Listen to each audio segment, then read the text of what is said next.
কেন কথা বলছেন? তোমাকে বলেছি আপনি এমপিও একজন বাপ তুলে বলতে পারেন? 14 পুরুষ তুলবো। তোমার বড় অধিকার দিয়েছে আপনাকে। বেশি নাকামি করবে না। প্রদীপকে বলো। প্রদীপকে বলবো কেন? বিস্ফোরক মন্তব্যের জেরে অতীতে একাধিকবার সংবাদের শিরোনামে উঠে এসেছেন বঙ্গ বিজেপির হেভিওয়েট নেতা দিলীপ ঘোষ। রাজ্যের মুখ্যমন্ত্রী মমতা বন্দ্যোপাধ্যায়কে নিয়ে তার এক মন্তব্যে একবার নিন্দার ঝড় উঠেছিল, এবার তিনি নতুন করে বিতর্কে জড়ালেন। শুক্রবার খড়গপুরে একটি রাস্তার উদ্বোধনে গিয়ে তিনি যেভাবে মহিলাদের উদ্দেশ্যে তেড়িয়ে গিয়েছেন, তাদের গলা টিপে ধরার হুঁশিয়ারি দিয়েছেন, তা নিয়ে জোর বিতর্ক শুরু হয়েছে। খড়গপুরে 6 নম্বর ওয়ার্ডে একটি রাস্তা উদ্বোধন করতে গিয়েছিলেন বিজেপির প্রাক্তন রাজ্য সভাপতি।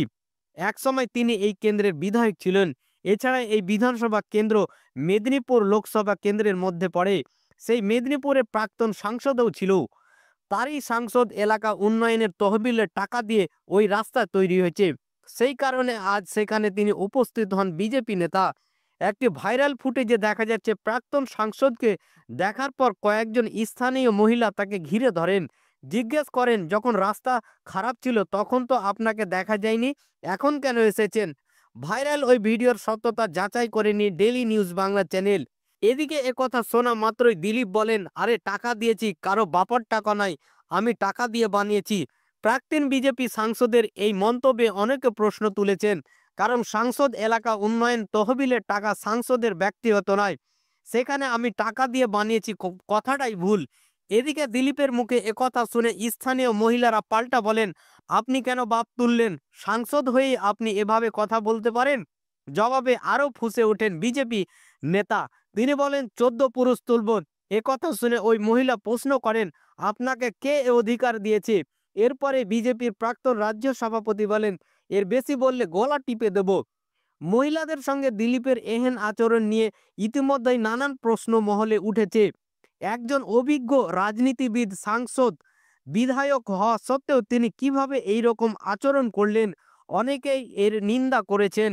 এদিকে এই ঘটনার পরিপ্রেক্ষিতে বিজেপি মুখপাত্রদের জিজ্ঞাসা করা হয়, দিলীপ ঘোষকে কি শোকজ অথবা সাসপেন্ড করা হবে?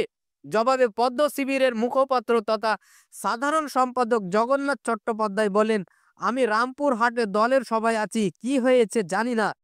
সূত্র উদ্ধৃত করে একটি সংবাদ মাধ্যমের প্রতিবেদনে দাবি করা হয়েছে, মহিলাদের উদ্দেশ্যে এহেন কুকথা এবং হিংসাত্মক হুঁশিয়ারির জন্য খড়গপুর থানায় দিলীপ ঘোষের বিরুদ্ধে এফআইআর দায়ের করা হতে পারে। এই বিষয়ে সংশ্লিষ্ট সংবাদ মাধ্যমের কাছে তৃণমূল কংগ্রেসের এক স্থানীয় নেতা বলেন, আমরা এই নিয়ে নিজেদের মধ্যে আলোচনা করছি, রাতের মধ্যে সিদ্ধান্ত নেওয়া হবে। এমপি হওয়াতে তো আপনাকে একবারও দেখতে পাইনি স্যার, আপনি হঠাৎ করে এখন টাকা দিয়েছি, কারো বাপের টাকা নেই, আমি টাকা দিয়ে বানিয়েছি। কেন কথা বলছেন? তোমাকে বলেছি আপনি এমপিও একজন বাপ তুলে বলতে পারেন? 14 পুরুষ তুলবো। তোমার কে বড় অধিকার দিয়েছে আপনাকে? বেশি নাকামি করবে না। প্রদীপকে বলো। প্রদীপকে বলবো কেন? আমি গলির রাস্তা ওখানে বাকি রইলো নাকি? আমাদের ওয়ার্ডে আমাদের বলছেন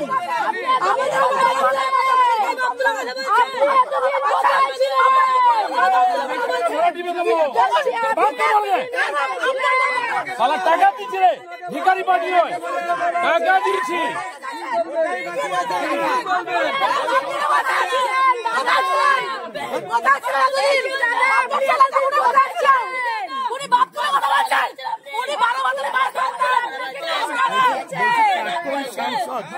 আপনাদের প্রাক্তন সাংসদ এখানে এসেছিলেন, আপনারা কিছু এতদিন কোথায় ছিল দাদা? আমাদের ছিল না, এত আমাদের যখন মাদারীপুর থেকে ছিল না, বাসিন্দারা জানে দাদা মাটি ফেলালো, দাদা রাস্তা করালো, আমাদের বাপরা বলছে, আমাদেরকে বাপরা বলছে, নাকি অধিকার দেয়নি তো কেউ?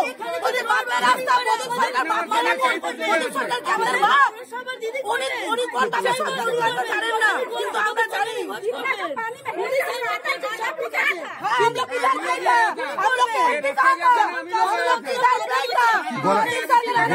গলা টিপে দেবে বলছে, গলা টিপে দেবে, উনি একদম গলা টিপে দেবে।